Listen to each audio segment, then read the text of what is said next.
범야 200석 기대했던 시민들께서는 좀 아쉽다. -8 이걸 어떻게 해야 될까 이렇게 걱정들 하시는데 요거랑 네네. 근데 사실 21대 국회도 다 따지니까 189석 정도 되더라고요. 야권. 예, 맞습니다. 예, 그러니까 예. 그때의 189석보다 좀 3석 정도 많고 그리고 의원들의 구성도 좀 많이 바뀔 걸로 보입니다. 그러니까 21대 국회와 22대 국회 좀 어떻게 달라질 걸로 전망을 하시는지 어떤 점이 눈에 띄는 점들이 될지 어떻게 전망하십니까? 일단 네. 190석이 넘는 192석, 범야권이 192석이라는 것 자체가 너무나도 놀라운 결과고요. 왜냐하면 네. 지난번 선거는 문재인 대통령께서 소위 여당 후보죠. 여당 후보들에게 코로나 K방역의 성공으로 약 3에서 5%를 더해 주신 선거예요. 네. 저는 그 선거 구도상 그렇다라고 보고요. 그런데 야당으로서 지금은 야당들이 치른 선거잖아요. 야당들이 치른 선거에서 190석 이상을 했다는 거는 대한민국 정치사에서 유례없는 일이죠. 맞습니다. 이런 일이 있었나요? 네. 딱 한 번 이겼던 게 2016년 선거인가요? 123대 122. 예. 한석 차이였어요. 한석 차이였어요. 과반은커녕 한석 차이.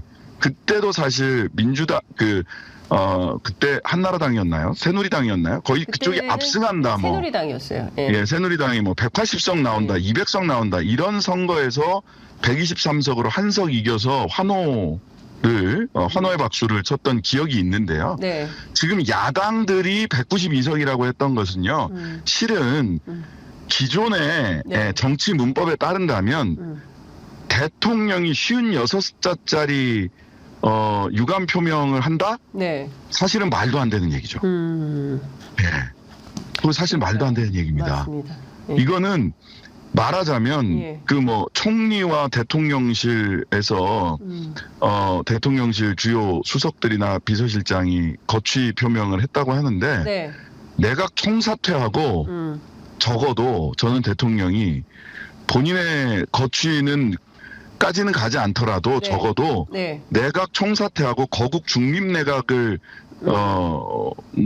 검토하겠다. 야당 지도자와 당장 만나자. 네. 긴급하게 이렇게 해도 예. 이 지금 총선에서 보여준 민심을 수습하고 민심을 다시 대한민국을 추스릴 수 있을지 없을지 네. 의문이 가는 상황이에요.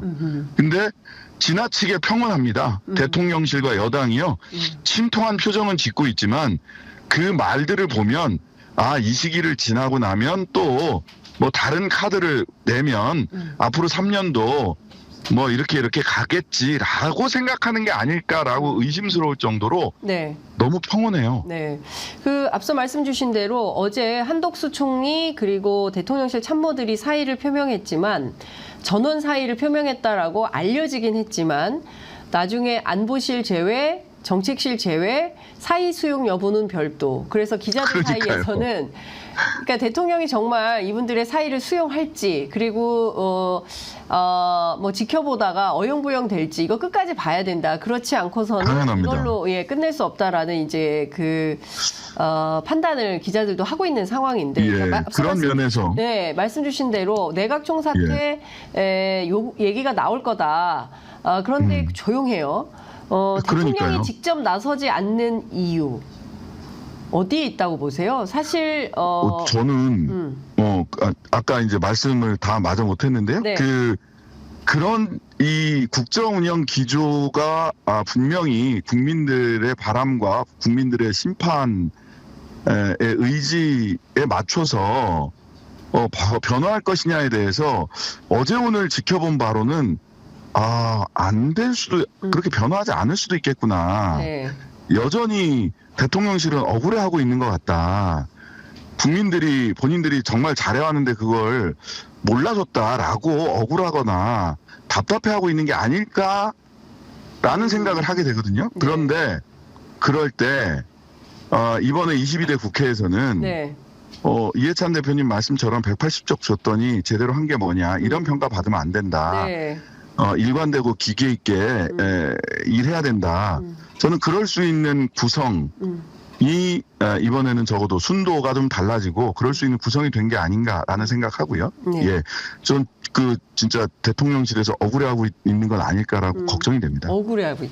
근데 사실 이제 기자들 사이에서는 백석은 지켰다.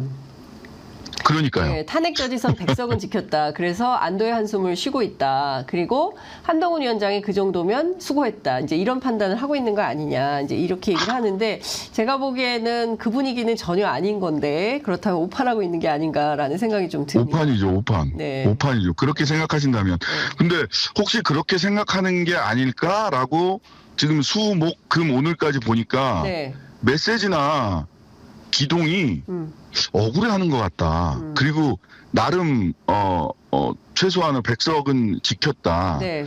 그러니 지금은 좀 이렇게 낮은 자세를 보이다가 하던 대로 계속 가겠다. 혹시 이렇게 생각하는 건가? 무척 걱정스럽습니다. 네. 사실 지난 강서구청장 보궐선거 이후에도 즉각적으로 소통과 현장을 강조했지만 한 달이 못 갔거든요. 네, 바로 해외 순방 가면서 분위기가 역전되는 상황이고 그 기조를 계속 가져가다 결국 192석, 범야 192석이라는 상황을 맞이했는데 안 변하겠죠? 변할까요? 어떻게 전망하세요? 아니, 저는 변할 거라는 기대를 여전히 가지고 있습니다. 진지하게 국정을 생각하고 대한민국을 생각한다면 네. 이 정도 성적표를 받았으면 변해야 되는 겁니다.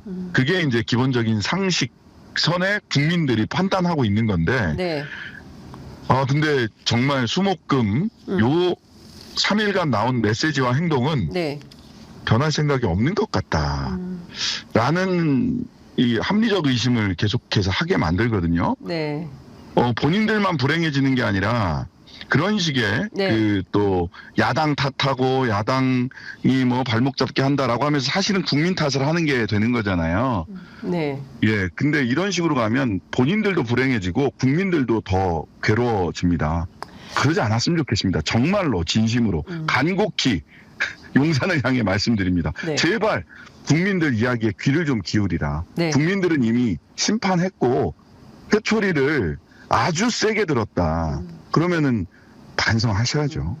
사실상 지난 대선 다시 해라 이런 수준 아니냐라는 얘기를 한겨레 성한용 기자가 했습니다. 자, 네네. 이거 좀 여쭤보겠습니다. 앞서 말씀 주신 대로 조국 혁신당 가장 먼저 찾은 현장은 대검 앞이었습니다. 네네네. 김건희 여사 즉각적인 수사 촉구 요청했는데요. 현장에서 네. 조국 대표 이런 얘기했습니다. 검찰에 대한 국민의 명령이자 마지막 경고다. 이런 입장을 네. 밝혔습니다. 그런데 검찰이 즉각적인 수사에 나서지 않는다면 조국 혁신당 어떤 행동을 하게 될까요? 일단 특검은 네. 보충적인 겁니다. 네. 수사기관이 제대로 수사하고 있다면 특검을 만들 이유가 없죠. 네.